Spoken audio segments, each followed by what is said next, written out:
You're listening to PetLifeRadio.com. New York, the glitz, the glamour, the exciting Mutt-tropolis, the sparkling kitty city that never sleeps. Step onto the sexy streets of animal attraction that is New York City.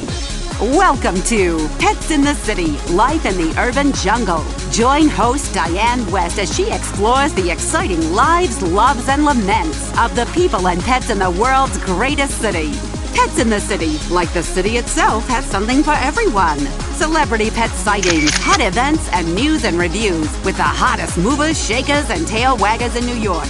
So get ready to get dressed to the canines and take a bite out of the Big Apple with your Pets in the City host, Diane West. Hello, all you cyber cats, kittens, canines, and critters under all creation. This is Diane West, your host, Pets in the City, coming at you from the greatest city in the world, New York City, of course, with another episode of Pets in the City on Pet Life Radio. How are you? I hope, if you're tuning in today, that you are ready to come on down. We'll be right back. This is a Pelham Bay Parkbound, 6 local trains. All right, this is my stop, Commercial Boulevard. Yeah, that's funny. Pets in the City will be back in a New York minute. Don't go anywhere. Stand clear of the closing doors, please. Spills, pet messes, and dirt are unavoidable, but the stains and odors they cause are not. Spot Shot Instant Carpet Stain and Odor Eliminators, non-toxic, environmentally friendly, and biodegradable formula safely and permanently eliminates the toughest carpet spills and stains, even pet messes. Approved by the Carpet and Rug Institute, Spot Shot neutralizes odors with powerful dual odor eliminators and utilizes an anti-resoiling agent to protect carpets from future stains. Spot Shot products can be found at Walmart, Petco, Lowe's, and your local grocery retailer. For more information, visit spotshot.com.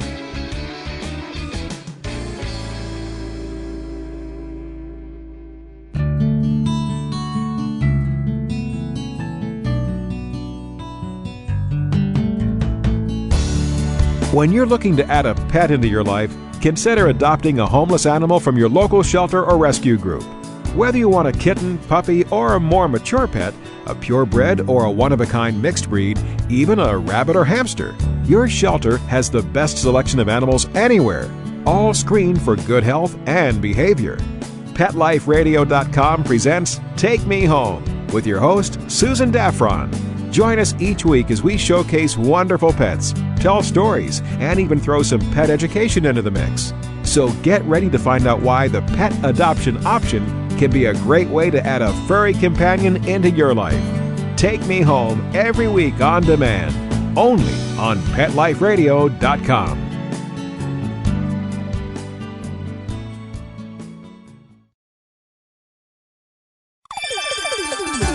Let's Talk Pets on PetLifeRadio.com. Okay, all you yuppie puppies and city kitties, Pets in the City is back with more urban animals and cool cosmopolitan critters. Try saying that 3 times fast. Right, Diane? Now, unless you have been living under a rock for the past, 35 years, or for our listeners of a certain age, let's make that 50 years, you know exactly who I'm talking about. Our guest today is Bob Barker, the one, the only Bob Barker from The Price is Right and Truth or Consequences and any number of other famous shows that you can think of. Bob and I sat down, to my absolute thrill, and had an exclusive interview, mostly talking about his retirement, if you could call it that. I think he's busier now than he was before. Writing books, traveling the country, and talking to people about one of the subjects that's very dear to his heart, spaying and neutering our pets to cut down on the pet population and really, in essence, save lives before they're even created. His book is called Priceless Memories. It's coming out in April. He wrote it with help from Digby Deal, and it's coming from Center Street Press. And again, it's coming out in April. And I spoke with Bob. He talked about his book. He talked about his life. and we had a great conversation. Sit down and come listen with us. Bob, I gotta say, it's hard for me to call you Bob. I feel like I want to call you Mr. Barker because I grew up with you. Please call me Bob. Okay, because Bob, I grew up with you. I mean, I'm sure. Well, good for you. If you've been watching my television shows, you're a lady of good taste. Well, either that or I'm just attracted to your voice. But speaking of your voice, you actually, I was reading your book, you actually got your start in radio also, right? That's right. But when I started, there was no television. I got my first job in a radio station in April of 1946. Wow. And now from there, I mean, one of the things that really struck me about your book is it almost, the way you have it written is fascinating. It almost seems like one puzzle piece fit into the other. So from the radio show that you were doing, the legendary Ralph Edwards had heard you, correct? Can you tell us a little bit about that? Well, I started, though, I was still in college. I started in a station in Springfield, Missouri. And eventually I ended up in Hollywood. And I was doing some radio shows. My wife was producing them, and I was hosting them for the Southern California Edison Company. The Southern California Edison Company provides electricity for everything outside of all of the communities outside of and surrounding Los Angeles.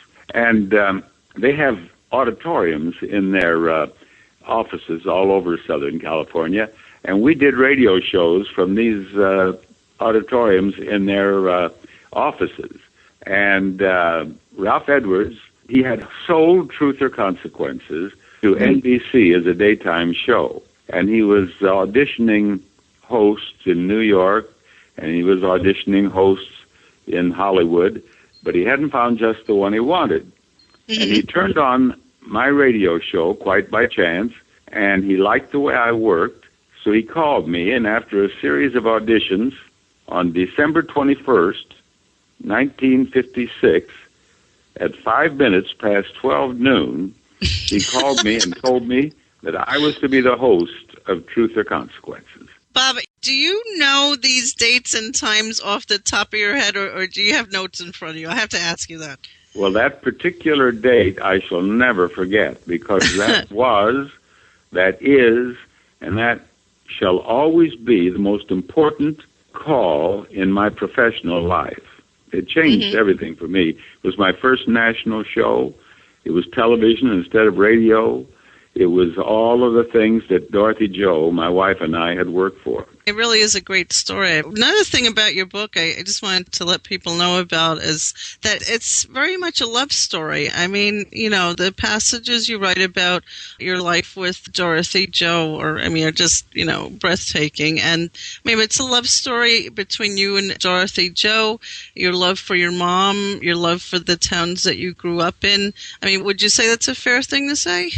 I think that it is not only a fair thing to say, Diane, I think you're absolutely accurate. Members of my family have said it's a love story, but to have you say so, I'm very pleased, because I certainly did love Dorothy Jo, and I'm glad it comes out in the book.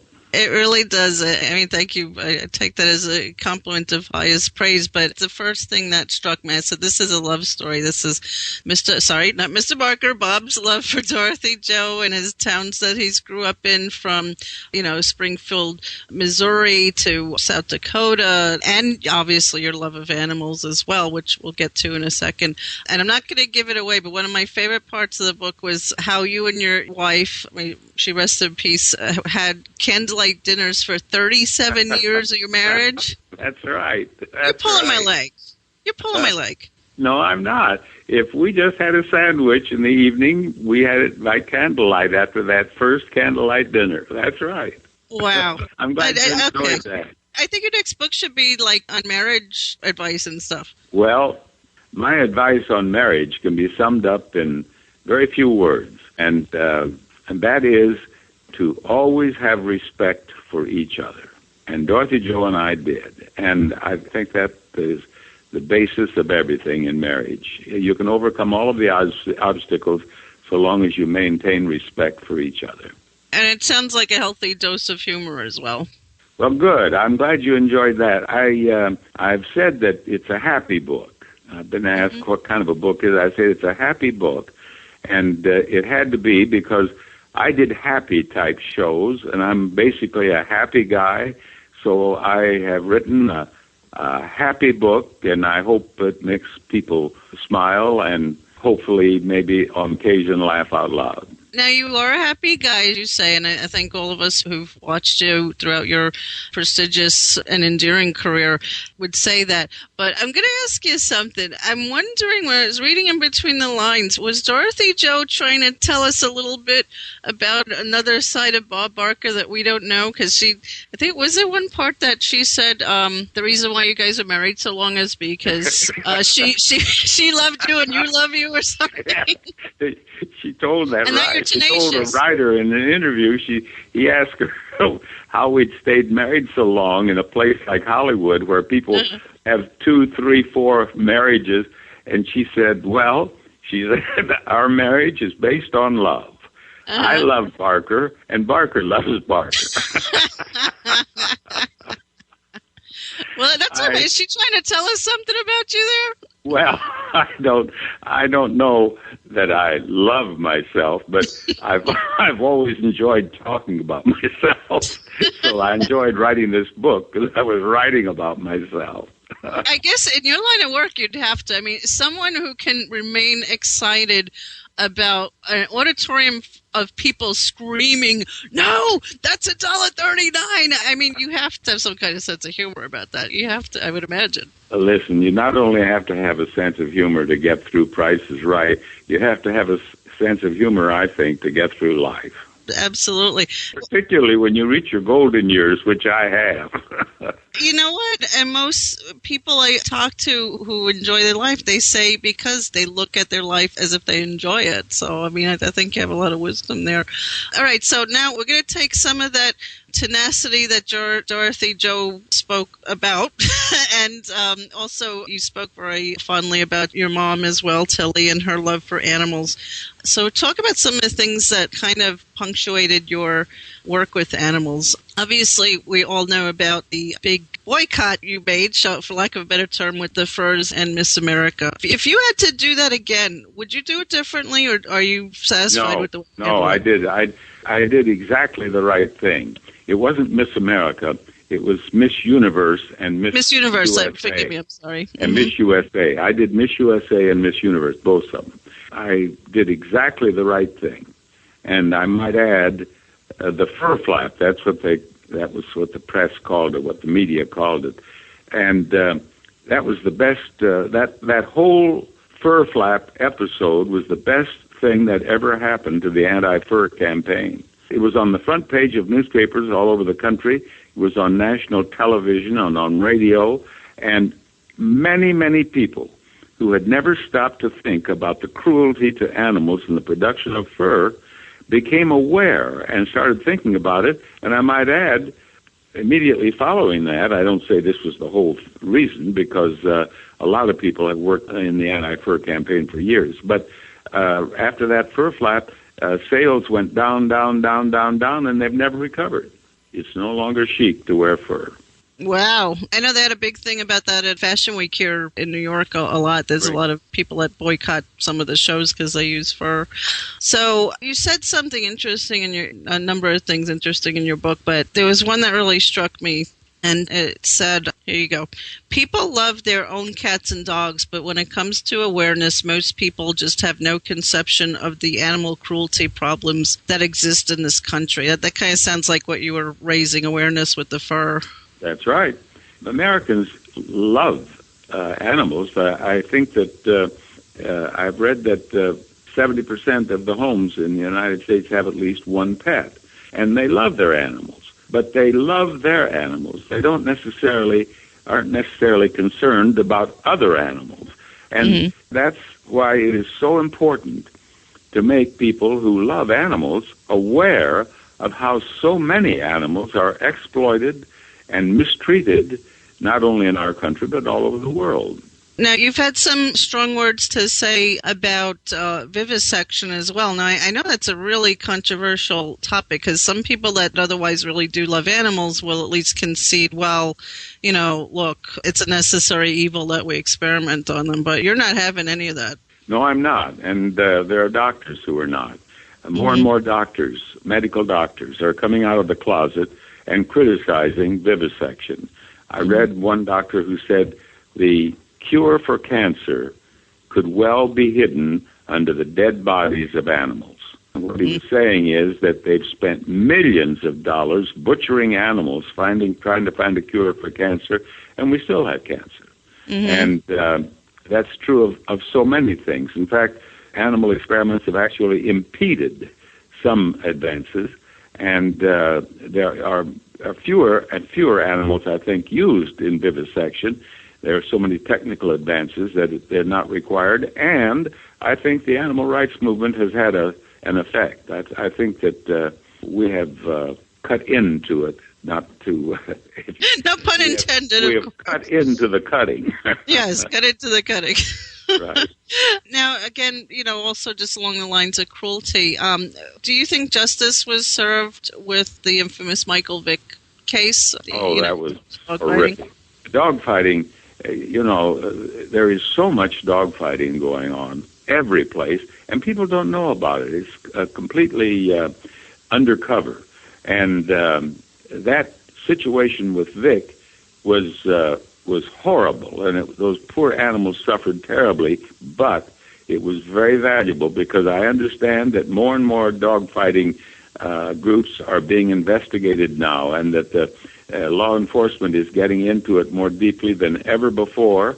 And the Vick thing was sort of like my fur flap for the fur industry. It was much the same for dogfighting, because it put dogfighting on the front pages of newspapers, and many people who didn't realize how much dogfighting there is or how terrible it is have come to terms with it now. I think your point is well taken, because it just sounds so, I don't know, like barbaric, like cockfighting. It is barbaric. And actually, some of the activists that I speak to here in New York, because sadly enough, we do have pockets of, dogfighting strongholds. Oh, there's a lot of dogfighting in New York. We do, and a lot of people don't, because it's very clandestine activity. And it's going on next door to some people who don't know it. It's true, and it's a really knotty problem, because one of the law enforcement people I was speaking to said, the reason why we're paying more attention to it is also because it doesn't stop there. There's drugs involved, there's, violence involved. People are afraid to live in their neighborhoods. Who wants to live next to somebody who does that? That's crazy. Now, do you see what I mean about how he sort of retired? My God, I hope when I'm half his age, actually I'm probably about half his age, you didn't hear that, I have half as much of his energy. He is really something. We'll be right back and talk with him some more, particularly about his efforts that he now has time to devote more time to with spaying and neutering and other animal welfare subjects in general. This is a Pelham Bay Park-bound 6 local train. All right, this is my stop, Commercial Boulevard. Yeah, that's funny. Pets in the City will be back in a New York minute. Don't go anywhere. Stand clear of the closing doors, please. Flight 291 is now boarded. All passengers, please proceed to Gate 4. And who's this traveling with us today? This is Bailey. She's never flown Midwest Airlines before. Hi, Bailey. She'll be fine. We take special care of our traveling pets. In fact, our Premier Pet program was created by an employee and dog lover who believes that pets should be handled as precious cargo. And they are. Oh, and they earn travel rewards, too. Oh, good. Thanks for flying Midwest Airlines, Bailey. Enjoy your flight. Visit MidwestAirlines.com. Pets are part of the family, and when traveling with your dog, there's only one magazine to include when packing your doggie's duffel bag, and that's Fido Friendly, the travel and lifestyle magazine for you and your dog. Each bi-monthly issue includes hotel, city, and state reviews and doggy destinations to explore with your furry companion. Fido Friendly magazine can be found at Borders, Barnes & Noble, PetSmart, Pet Boutiques, and Fido Friendly hotels nationwide. Or you can go online to subscribe at www.fidofriendly.com. So get traveling with your pet today and leave no dog behind. And remember, Fido Friendly's the only magazine dedicated to the travel lifestyle of man's best friend and the one magazine your dog will thank you for.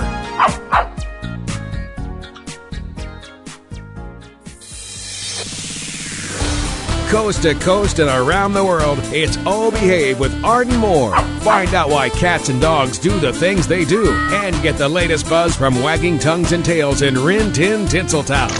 From famous pet experts and best-selling authors to television and movie stars, you'll get great tail-wagging pet tips and have a fur-flying fun time. Oh Behave with America's pet edutainer, Arden Moore. Every week on demand.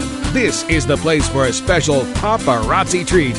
Only on PetLifeRadio.com. Let's Talk Pets on PetLifeRadio.com. Okay, all you yuppie puppies and city kitties, Pets in the City is back with more urban animals and cool cosmopolitan critters. Try saying that 3 times fast. Right, Diane? You know, Bob is obviously, as you can tell, one of the type of people you could probably sit and have a few drinks and talk to all day. But alas, we do not have all day. What is up next for Bob? All right, now obviously we are going to talk about spay and neuter. Now you have the Dorothy, Joe, and Matilda Foundation for spay and neuter. Tell us a little bit about that. Well, I established the D.J.&T Foundation. It's named in memory of my wife, Dorothy Joe, and my mother, whose name was Matilda, but everyone called her Tilly. Tilly. Mm-hmm. And we subsidize spay-neuters all over the United States. Well, we give 2 types of grants. One is a grant for spay-neuters, and the other is a grant for equipment or anything, maybe pave a parking lot or build awnings or whatever for clinics. We have a SNAP, a Spay-Neuter Assistance Programs grant, and we have a clinic grant, and we give both types. And we are now working with organizations. We do it all through organizations, local organizations, in every state in the union and many states, multiple organizations. And an organization can get a grant and use it up and get another grant and keep their spay-neuter program going. That's the only answer to the terrible, tragic problem of overpopulation, animal overpopulation. The only solution is spay-neuter. There are just too many cats and dogs being born for all of them to have homes. There are people all over the United States devoting their time, their energy, and their money to trying to find homes for all of these cats and dogs, and these people are doomed to disappointment because the homes don't exist. And so the only answer is spay-neuter, and that's why I've concentrated on that. In your book, you had this is one of the things you said, and you write very extensively about this and your thoughts and work in this area. One of the things that struck me, you say, if you trace the opposition of people to spay and neuter through all the little channels, eventually you will always find it is based on greed. We have found that to be very tough words, and I'll challenge you a little bit, because I know some what I think are quote-unquote responsible breeders, but it doesn't sound like you... Oh, no, I know there are some responsible breeders. Oh, yes, but a responsible breeder, we have recently passed a spay-neuter ordinance here in Los Angeles. Right. Spay-neuter is mandatory here now. And I'm delighted to say, not only is Los Angeles the first major city to pass such an ordinance, but it has already begun to spread across the country. They have it now in Dallas. They have it now in San Antonio. They are considering it in Chicago, in even in New York City. That's right. They are talking about it here. Right. And we hope to see it spread all over the United States. Now, even though we have a mandatory spay-neuter ordinance, a legitimate breeder has nothing to worry about. Nothing whatsoever to worry about. But these backyard breeders and these puppy mills, many of them, if not a majority, are not licensed, and many of them, if not a majority, do not pay their taxes. If we put them out of business, the country is better off. The legitimate breeder, not harmed whatsoever. Breeders have licenses, and they pay their taxes. Many of these backyard breeders, they sell a dog, and there's something terminally wrong with it, and someone goes back to return the dog, and, oh, no thanks, you bought the dog. They're scam artists. What do you think about the Obama family saying they're going to try and look for a rescued Portuguese water dog? Well, I'd much rather see them look for a dog in a shelter or with a rescue group than do what Joe Biden did, go to a breeder and buy a purebred. I think they did say they're going to try and get a rescue, so that may be... They did say that, and of course, if they're looking for a purebred, they may have to wait a while, but they'll find one sooner or later. I think the only place to get a dog is at a shelter. Somehow I think if the President of the United States needs a rescued purebred Portuguese water dog, one will probably appear somehow. Well, if he's made it known he wants one, I guarantee you they'll find one for him. Yeah, I agree with you. Now, I guess to wrap up, Bob, you know, one of the things I think your book really does, and again, I urge everyone really to pick it up again, that's called Priceless Memories by Bob Barker with Digby Deal, and it is by, I'm sorry, I'm looking for your publisher. Is that... Hachette. Hachette. Hachette, okay. Hachette. Okay. They have divisions all over the United States. It's big. And it's coming out in April, right? The hardcover? It'll be in the stores April 6th. Okay. Now, do you have a message for people that are like you, that want to try and raise awareness about spay and neuter and animal cruelty? How do you get that message across without, Well, one thing that I have not mentioned, but now that you were dwelling on this spay neuter, which I'm all for, all of the profits, if there are any profits from this book, will go to the DJ&T Foundation. Ah, okay. Even the advance that I received, and then I did an audio version of it. I was paid for that. Everything goes to the DJ&T Foundation. Fantastic. So then if you buy your book, you'd be doing a good deed as well. So that a good deed and a good read. Bob, how do you get the message across without sounding shrill or like a crazy person? I mean, that's one of the... About spay and neuter, about animal cruelty. I mean, that's one of the criticisms I hear, not to single one particular group out, but that's one of the criticisms I hear that, people start getting crazy and I turn off to them. But you seem to give it across in a non-threatening manner. What's your advice?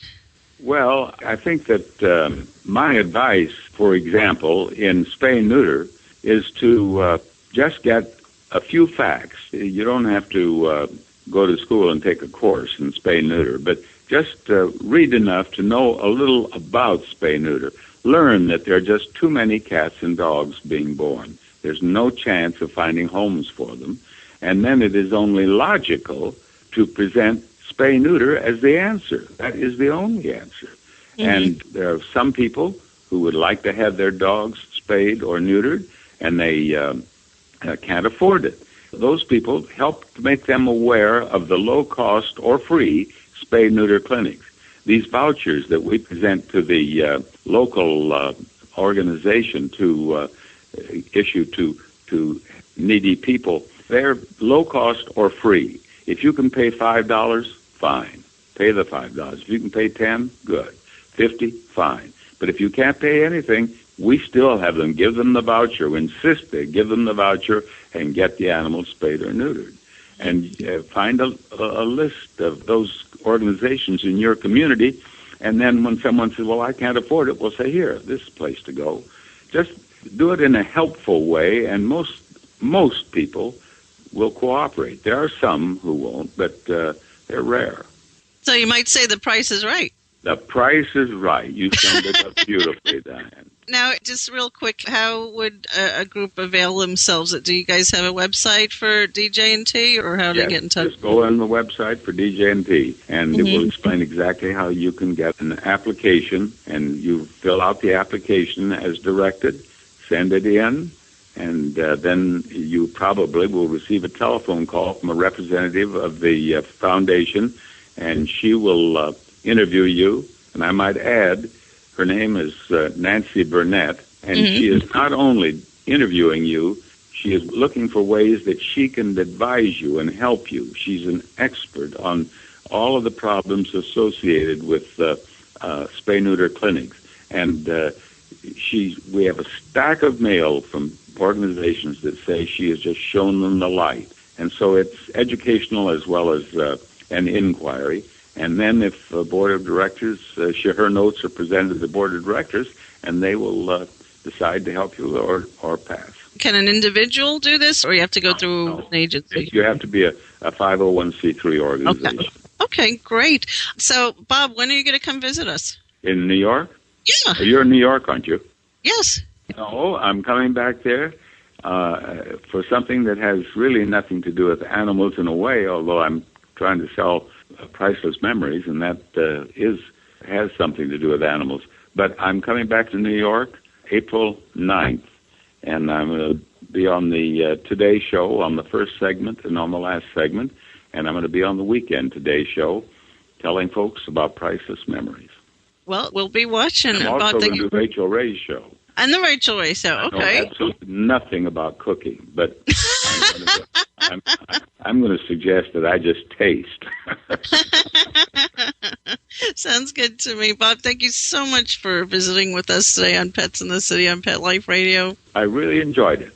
Thank you. Really enjoyed it. And I hope that you enjoyed the book. I really do, and I'm going to tell everyone to read. I really, really enjoy it. It is a love story on so many levels, and of course gets out the message to be kind to animals in so many ways. Thanks. You summed it up for me. I wanted a happy book, and the fact that you have described it as a love story, it makes me even happier. And I certainly wanted to try to persuade folks that these animals need our help. Absolutely. No, thank you so much, Bob. I appreciate it. I thank you very much, Diane. Bye-bye. Thanks. Bye-bye. And that'll do it for this episode of Pets in the City. I am your humble host, Diane West, again, proud New Yorker and coming from New York City, broadcasting live, or at least podcasting live to you. Want to thank our producer, Mark Winter, for putting up with me and making me sound great. I also wanted to thank our sponsors for keeping us on the air, and wanted to thank you in advance for patronizing our sponsors, because that keeps us on the air as well. I will talk to you next week about some really cool things coming up in the New York City area in March. And please write to me. I'm getting lonely. Diane at PetLifeRadio.com. Write to me about anything. Seems like I'm very shy, right? No, I'm not. So just write to me and let's talk. And with that, I will talk to you soon. New York, the glitz, the glamour, the exciting Mutt-tropolis, the sparkling kitty city that never sleeps. Join us each week for Pets in the City with your host, Diane West. Celebrity pet sightings, hot events, and news and reviews with the hottest movers, shakers, and tail waggers in New York. So take a bite out of the Big Apple with Pets in the City every week on demand, only on PetLifeRadio.com.